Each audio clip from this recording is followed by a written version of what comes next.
Hello, and welcome to the Health Chats podcast. This is a funny episode.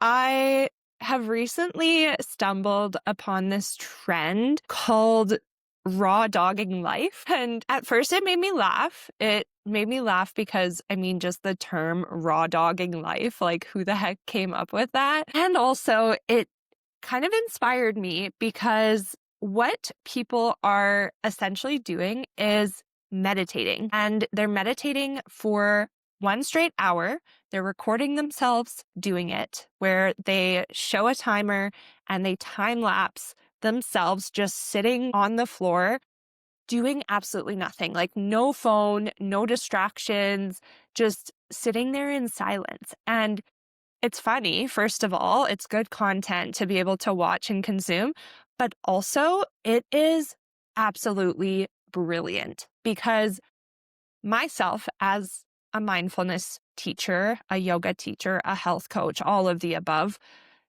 I can see that underneath the humor is a real craving. And it's a need and a desire that so many of us have right now to reclaim our focus and get back to presence. And I think this trend, it's one of the most profound trends that I've seen in a while because it's actually pointing us back to something ancient, which is meditation.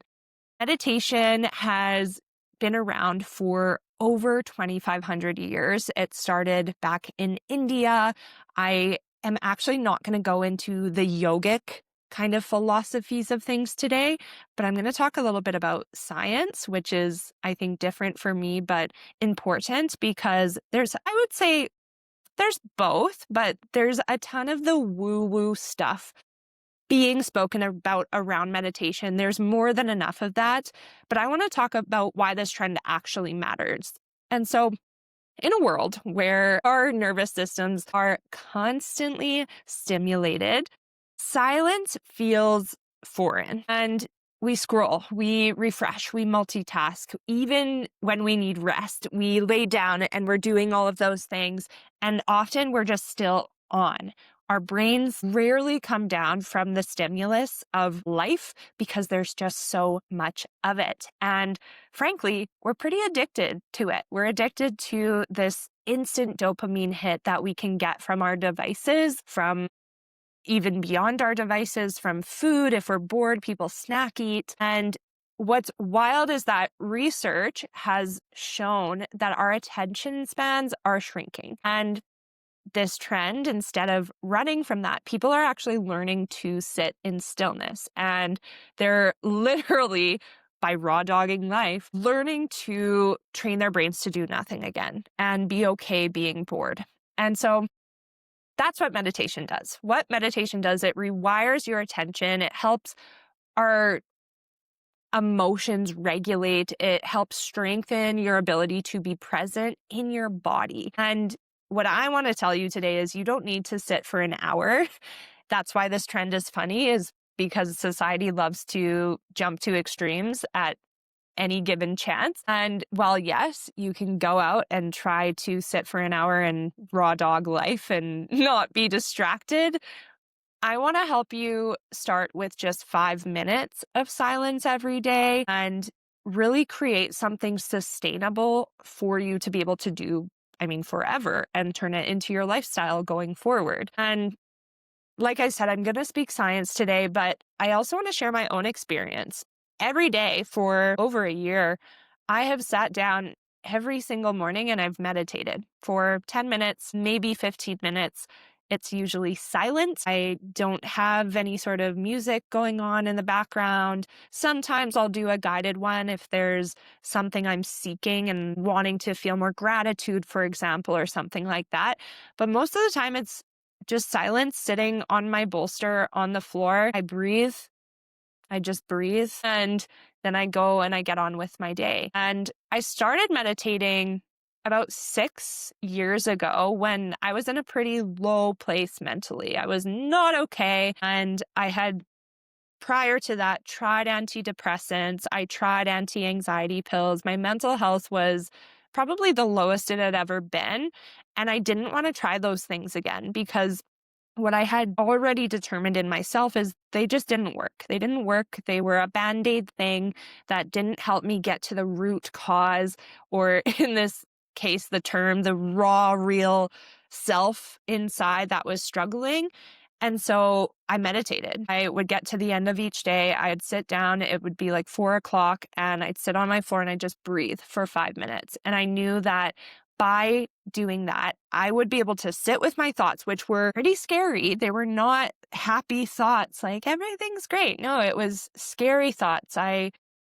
Trigger warning was thinking about how I could kill myself. And I'll put this trigger warning probably in the caption too, so people don't get surprised by that. But I was not okay. I was not okay. I didn't want to be on this planet. I felt purposeless in my life. I felt like, yeah, there was no real reason to keep living because I was able to sit with those thoughts and zoom out from those thoughts. I was able to move past that and get to a place now where I'm healthier than I've ever been mentally. I do have negative thoughts come in, but I think and truly believe because of meditation, I'm able to move through them and navigate them and detach from them and live a much more purposeful and happy life every day. So, what does meditation actually do?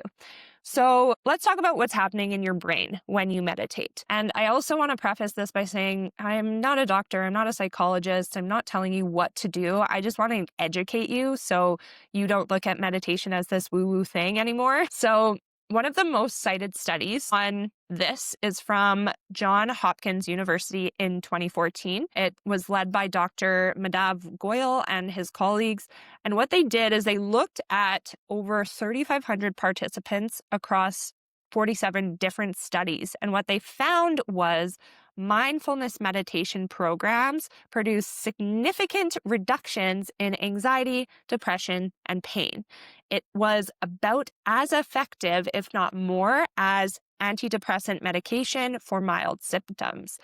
This was published in the JAMA Internal Medicine, if you want to look it up, Goyal and Associates 2014, but I will also put all of this in the show notes below so you can just click on it and look into it. Then in 2015, David S. Black and his team at UCLA, they conducted another study, also published in JAMA Internal Medicine, and they had older adults with moderate sleep issues go through a 6-week mindfulness program and compared it to a sleep hygiene course.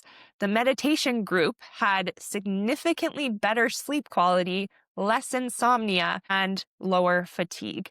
So again, this isn't woo-woo. This is neuroscience in action. Meditation literally changes your stress response. It changes your brain. And there's also very fascinating research on focus and attention. In 2018, a study by Catherine Norris and colleagues found that even a single 10-minute mindfulness session improved attention span and reduced mind wandering in people new to meditation.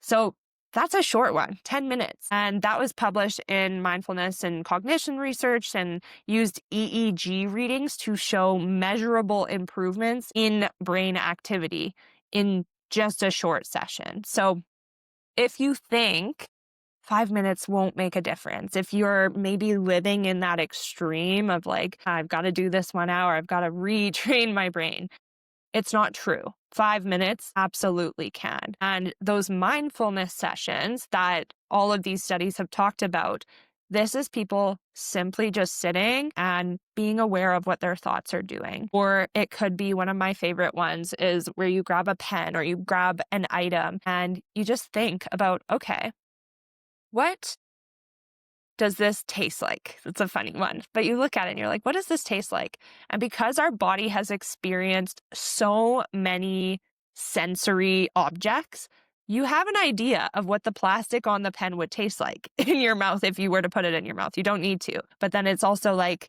touching the pen. I don't know if you can hear this. I have a pen if you're just listening, but touching it and hearing what that noise is in your ears when you tap it with your nail, listening to it, but also feeling it. Okay, what does the plastic feel like in my hand? So mindfulness practices, it's really just slowing down and being more aware of what is going on in the present moment. So, what is actually happening physiologically? So, when you sit in silence, this is what's going on in your body. Your parasympathetic nervous system, which is the rest and digest side, what we try to get into when we're trying to regulate, this starts to activate.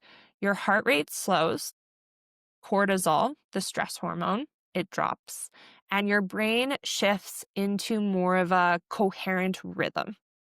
You also increase gray matter density in parts of your brain related to emotional regulation, self-awareness, and memory, particularly the hippocampus and the prefrontal cortex. It's like your brain is learning how to recover faster from stress by just sitting. Like that is the best part, is this is inside of yourself. You don't need music. You don't need incense. You don't need the most fancy cushion from a monastery. You just literally need to pause.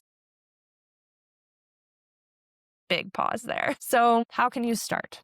So if you've never meditated before, this is what I would do. If I were you, if you're brand new to it or not, maybe you're not, maybe you just don't have the habit and you want to build it back. Tomorrow morning, when you wake up, don't grab your phone.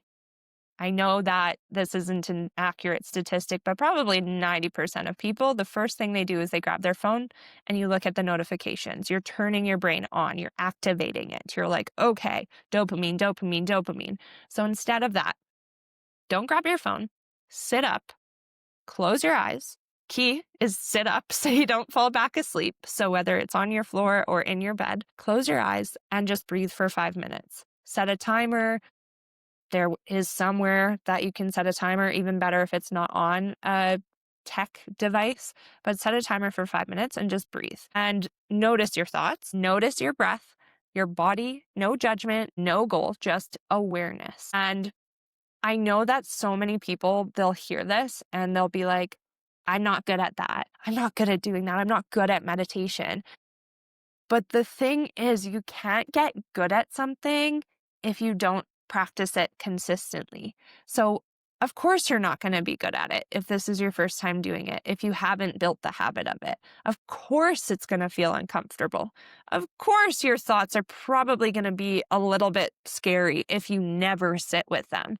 So, take your time. If 5 minutes feels like a lot, start with 3 minutes. Build up slowly, and like even micro meditations. Like, for example, if you have a big meeting where you're anxious or you're about to speak, you have a speaking engagement. I know me as a yoga teacher, sometimes going into a class, I'm like, whoa, I'm teaching in front of, 30 people today. Like, it's a big class. Take a minute of just deep breathing. You can close your eyes or not. And this in itself has been shown to regulate cortisol and improve focus. You can use an app if you think you need it. That might help, but you don't have to. You have all the tools inside of you. The point of this is to learn to be with yourself again. And that's what people mean, I think, when they say they're raw dogging life. It's about reconnecting with the raw experience of being a human without numbing, without noise. And what I would love, because one step forward, however many of you listen to this is wonderful, but let's make it trending to do bite-sized things, sustainable things. So if you could time lapse yourself doing this, or take a photo or something, tag me on Instagram, Kelsey Grieveson, and the Health Chats podcast. I know an hour is like super impressive and cool. It's not sustainable for most of us to jump to from the get-go. So start small and tag slow down challenge. That will be our hashtag. Let's see this thing grow. If you're feeling unfocused, overstimulated, or just disconnected, start with 5 minutes a day. 5 minutes to reset your mind, to connect to your breath, to reset your nervous system. Science shows that it will reduce stress. It will improve your sleep. It will enhance your ability to focus, and you'll feel the difference faster than you even think. So the last thing I kind of want to leave you on, I liked this metaphor. Tim Ferriss said that life is like being in the washing machine and you're looking out the glass door. Like you're just moving through it, and sometimes it's chaotic. What meditation does is it lets you look at yourself in the washing machine. You're outside of the glass door. You're teaching your mind to stay steady even when everything around you is moving. I liked that. I thought it was cool. So take this as your sign to start small, to sit, to breathe, to be, and understand that your mind, it is the most powerful tool in the world. What you have inside of you can do so much, so much. And I'll leave you there. This was a short one. Thank you for listening to the Health Chats podcast. If you felt like this was informative and powerful and helpful in any way whatsoever, please share it with someone who you think might need it and might benefit from it. And that's it. I'll see you next week. Peace and love.